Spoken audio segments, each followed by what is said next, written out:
Hey everybody, this is Cameron from Obnoxious and Anonymous. And the other day, I actually was talking with my friend and legendary Twin Peaks expert Josh Eisenstadt, and we were having one of our epic 3 hour long David Lynch Twin Peaks discussions over the phone. So much so that when we were wrapping up, we were kind of kicking ourselves that we had not recorded it and put it out there on this YouTube channel because I think a lot of you guys would have enjoyed hearing our anecdotes. But one of the things we were talking about, and I have no idea how we even stumbled on this subject, and I don't even think Josh remembers how we stumbled on the subject either. But we were talking about episode 14 of Twin Peaks, right? The one that aired November 10th, 1990, where Leland, as Bob, kills Madeline Ferguson in the Palmer living room. One of the most terrifying moments of television to ever air on the regular broadcast networks. Josh says to me, "Hey, did you ever notice that after Leland slams Madeline into the picture and she falls into the carpet and he's putting the letter underneath Madeline's fingernail, that there's this like shot of Madeline that he had never seen before, but had been around as far as he could remember from the first DVD release that Paramount put out, followed by the gold box set and the Blu-ray and the streaming versions." And I was thinking, really, a different shot, because I had always remembered that after he put the letter underneath Madeline's finger, that it was when it cut, it was a continuation of the previous shot of Madeline after she first fell back onto the floor, where her head is turned to her left, but it's screen right. He goes, "No, check this out." So I pulled up the scene in question and went to that moment when Leland's putting the letter underneath the fingernail, and when it cut to Madeline's face, it's now facing forward towards us. With a lot of blood on her face. And I sat there on the phone with Josh and I was like, "Oh my God, like that really is." I don't know. I didn't remember it because I always remembered her face looking screen right. And I was like, I know I've watched this on streaming. I know I've watched this on DVD and Blu-ray multiple times. And I remember this shot kind of sticking out to me, but then I never really thought about it since for whatever reason. And Josh brought it all back to me. It was like, oh my goodness, like I don't remember that shot ever being in the original broadcast version. And I said, I do have my recordings when it first aired on TV back in 1990.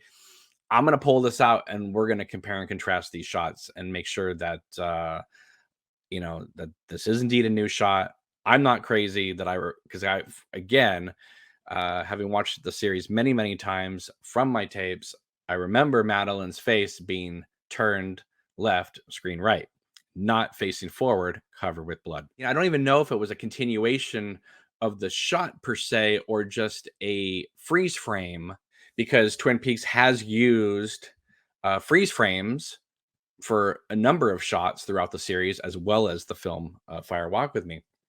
So I was like, it wouldn't have stood out so much if they had done that.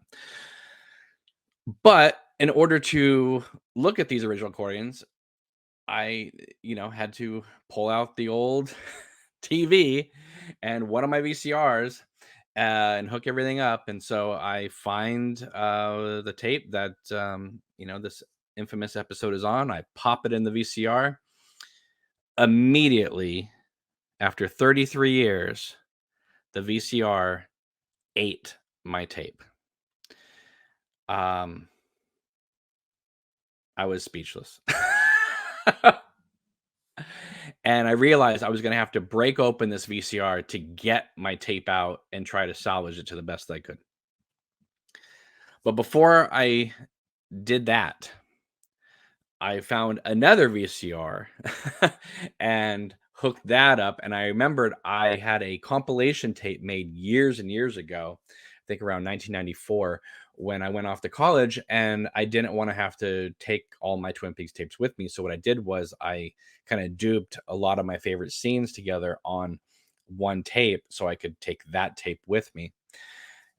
I went through that tape, found the Madeline scene because, of course, how was I not going to include that scene? And of course, right after Madeline hits the picture, I ended up it ended up going to a different scene altogether. So I didn't even have the moment where, Leland, you know, put the letter in her fingernail and then we see what the next shot would have been. So I'm like, oh my goodness. So I grabbed, screwdrivers and tools and got the VCR open, pulled it apart, finally got my original tape of the broadcast out. It was a mess. I ended up having to hand wind it all back because the tape was like just all over inside the machine. So I ended up winding the tape back and finally got it all together. Put the tape in the second VCR that I had pulled out, which in retrospect should have been the first one I pulled out because that VCR had no problem playing the tape. And so what I have now with the original broadcast is the start of the scene, the ending of the scene, which is what we needed, but the middle section of Bob killing Madeline is now pretty much trash, which is very upsetting because after 33 years, and just like perfect recordings of these broadcast episodes, that episode, not a James and Evelyn episode, not a little Nikki moment. Bob killing Madeline is now just kaput on my original broadcast. But at least I saved the tape overall and I didn't have to lose, the 5 episodes that were on there with the original commercials and all that. So the question is that shot of Madeline that we see in the DVD, Blu-ray streaming versions that we've had ever since 2007, is that indeed a new shot, or was that shot always in the original broadcast version and I just didn't remember it? The truth is, it's a new shot. And it was added into the episode for the original Paramount release of season 2 on DVD in 2007. It was then carried over for the gold box, the Blu-ray, and the streaming. So what was the shot that was used instead? I was correct. It is indeed a continuation of Madeline's shot when she first hits the ground, and it looks like to be a still frame of that moment.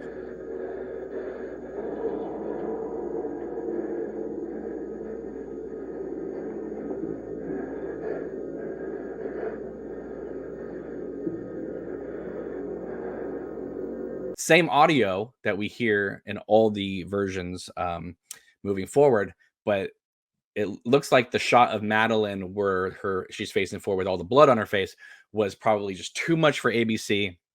So they asked David Lynch to make some adjustments, and he just incorporated the previous shot of Madeline facing to her left and screen right instead. So the versions on DVD, streaming, Blu-ray, etc., are all David Lynch's like director's cut version of this scene, not the original broadcast version. So when I see people now saying like, "Oh my goodness, this scene is so crazy and chaotic," and it was just one of the most traumatizing things on ABC or any network at that time, yes, you are correct, but it could have been even worse. Now that being said, that's not the only change that is different from the original broadcast version and the subsequent DVD, Blu-ray streaming releases. When Madeline first comes down the stairs in the original broadcast version, Madeline looks, sees Bob turn into Leland. It then cut to Madeline screaming and Leland chasing her up the stairs.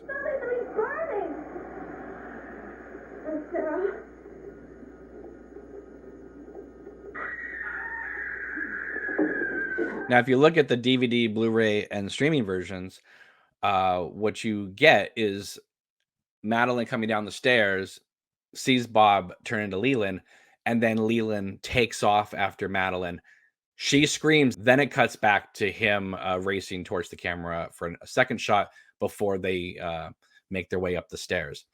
So I don't know why, but apparently ABC made David Lynch trim that extra moment of Leland racing towards the camera, i.e., Madeline Ferguson.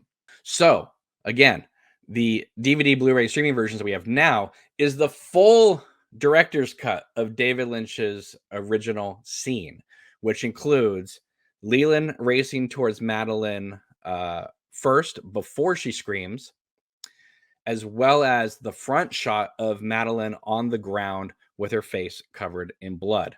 The original broadcast version from November 10th, 1990 had Madeline scream first before it cut to Leland racing after her. And then after Leland put the letters under her fingernail, instead of the forward shot with the blood, it's a still frame of the previous shot of Madeline on the ground with her head turned. And what's really interesting is after Josh and I were, talking about this and saying, God, this is so bizarre, because we remembered it one way and it ended up being that way. But then Lynch changed it back to what his original intention was, but has never spoken a word about this. Mark Frost has never said anything about this. Sabrina Sutherland has never said a word about this. So yeah, so on the DVD, Blu-ray, and streaming versions, you are getting the full director's cut version of David Lynch's episode 14, which is really great and exciting stuff, and something I've never seen discussed in the Twin Peaks fandom. Another thing that Josh and I were talking about is we realized that this isn't the only time this has happened, which we will be exploring in a future video. So thank you everybody for watching. I really appreciate it. Make sure to give this video a big thumbs up. Subscribe to this channel if you haven't already. Also, be sure to follow us on Patreon, Facebook, Twitter, Instagram, and email us anytime at obnoxioussandanonymous@hotmail.com. My name is Cameron. Thank you so much for watching. Take care. Bye-bye.